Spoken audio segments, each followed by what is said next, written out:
ప్రపంచ యాత్రికుడు చూస్తున్నాం yeah already non direct గా ఐఏఎస్ ఆఫీసర్ మన సజ్జనార్ గారు. సజ్జనార్ గారితో మాట్లాడుతున్నాం. ఐపీఎస్ అయిపోయింది.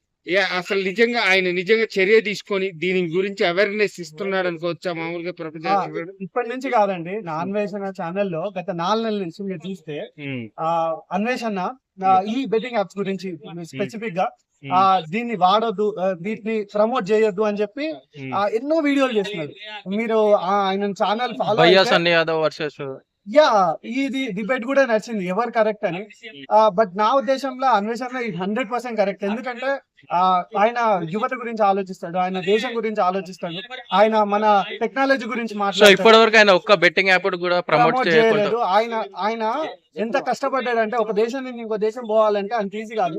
లక్షన్నర రూపాయలు ఖర్చు పెట్టి ఆయన ఒక దేశం నుంచి ఇంకో దేశం ట్రావెల్ చేస్తూ ఆయన ఈజ్ ఎ గ్రేట్ పర్సన్ అండి. Anveshana is inspiration for us. So coming to the topic బయాసన్ యాదవ్ గురించి. సో వాళ్ళిద్దరి మధ్య డిబేట్ నడిచింది ఎవరు కరెక్ట్ అని. బయాసన్ యాదవ్ తప్పని చాలా మంది అన్నారు, ఎందుకంటే is in wrong way.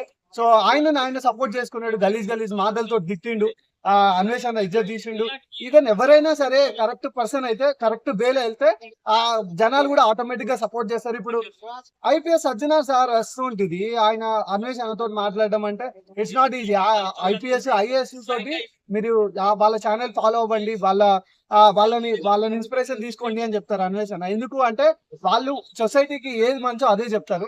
So ఈ మీటింగ్ లో కూడా వాళ్ళు ఒకటే పాయింట్ డిస్కస్ చేసినారు, బెట్టింగ్ యాప్స్ ని సపోర్ట్ చేయడం, ప్రమోట్ చేయడం రెండు నేరమే, తప్పే. సో ఇట్లా ప్రమోట్ చేసే వాళ్ళని ఖచ్చితంగా శిక్షించాలి అని చెప్పి డిస్కషన్ లో జరిగింది. సో ఇట్లా ఈ యాప్స్ ని ప్రమోట్ చేయొద్దు అనేది ఎవరిదైనా. అంటే ఇప్పుడు ఫస్ట్ టైం ఇంత చర్య తీసుకుంటుంది కాబట్టి అంత కఠినంగా ఉండొచ్చా, మామూలుగా వార్నింగ్ ఇచ్చి వదిలేసే అవకాశం ఉందంట? కఠిన చర్యలు ఉంటాయి. ఎందుకంటే ఇప్పుడు ఒక చిన్న మిస్టేక్ జరిగితే, ఒక దొంగతనం జరిగింది అనుకోండి, వాళ్ళకి ఏ శిక్షలు పడతాయో మన బిఎన్ఎస్ ప్రకారం అలాగే ఈ యాప్స్ ప్రమోట్ చేసిన వాళ్ళకి కూడా అట్లాంటి శిక్షలే ఉంటాయి. ఎందుకంటే భారతీయ న్యాయ శిక్ష స్మృతి ప్రకారం ఎవరైతే తప్పులు చేస్తారో వాళ్ళకి ఖచ్చితంగా శిక్ష పడాలి. అండ్ ఉంటది అనుకుంటున్నాను నేనైతే. వాళ్ళు తప్పించుకోలేరు చట్టం పరిధి నుంచి. అండ్ రీసెంట్ గా మనం చూసినాం ప్రణయ్ వీళ్ళది. సో దాని తీర్పు కూడా వచ్చింది. సో చట్టం ఉన్న అందరు సమానులే, ఇవాళ రేపో వీళ్ళకి కూడా శిక్ష పడుతుందని నేను అనుకుంటున్నాను.